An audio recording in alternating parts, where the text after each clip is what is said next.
we're going to try to use this Marine Series vinyl mold and mildew cleaner on this seat. And this is the before. Just getting a video of the before. And you can tell it's pretty bad. And then I will try to video after. And we'll see what happens.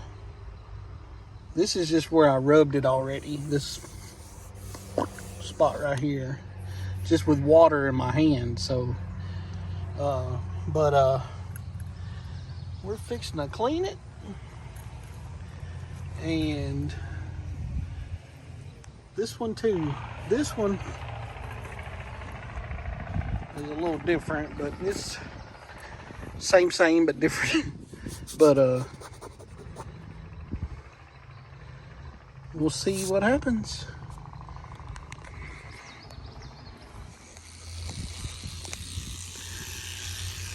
Here's the seat with a little bit of cleaning.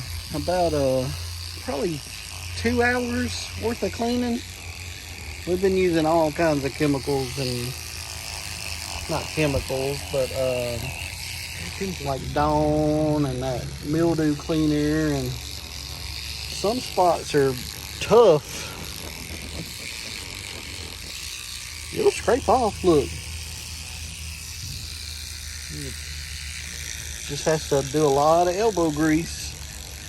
So, but it's better than what it was. A lot better.